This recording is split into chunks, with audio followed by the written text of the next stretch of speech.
Natatandaan niyo pa ba kung ano ang mga polygon? Ang polygon, flat dapat.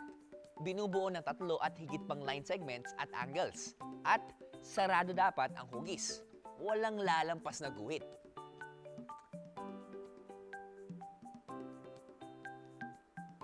Kagaya ng triangle. Flat. Binubuo ng tatlong straight lines. At sarado. Ang square, binubuo ng apat na line segments na magkakapareho ang sukat at may apat na right angles.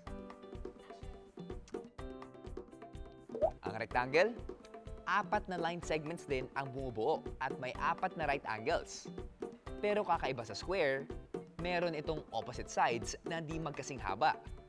Pwede rin itong tawaging parallelogram. Ang trapezoid naman, apat din ang line segments. Pero dalawa lang rito ang parallel at opposite. At hindi kailangan magkapareho ang sukat. Ngayong naalala na natin ang ibig sabihin ng polygon, pag-aaralan naman natin ang pagkuha ng perimeter ng isang polygon. Ano? Perimeter? Ano nga ba ang perimeter?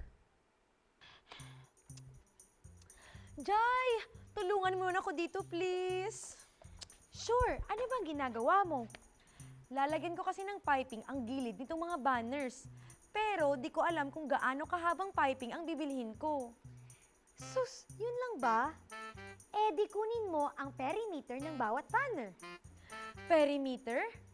Ano ba yung perimeter? At saka, paano nasusukat yun? Ang perimeter ay ang kabuuang sukat ng sides ng shape o hugis.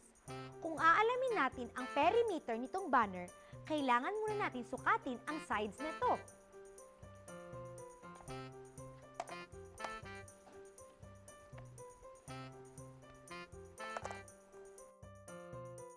Meters itong ilalim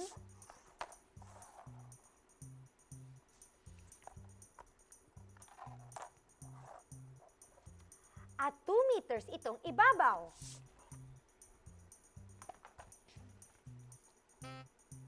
At 1 meter itong isa. Tapos, ipag-a-add mo sila. 2 plus 2 equals 4. 4 plus 1 equals 5. 5 meters ang kailangan mong piping sa bawat banner. Pero, iba ang laki nitong banner. Di sukatin mo. Sige nga, try ko. Itong unang side, 100 centimeters. Tapos, yung kabila naman, 100 centimeters. Tapos, yung isa pa, 50 centimeters. Tapos, i-add mo sila.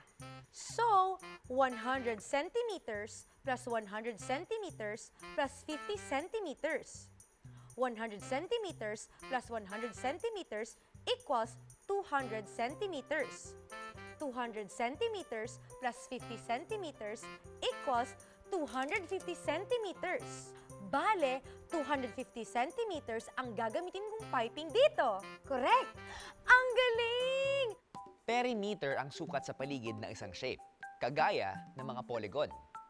Kapag triangle ang shape, kunin lang ang sukat ng bawat side at i-add silang lahat. Kapag magkakapareho ang sukat ng bawat side, pwede nyo ring i-multiply ang sukat by 3.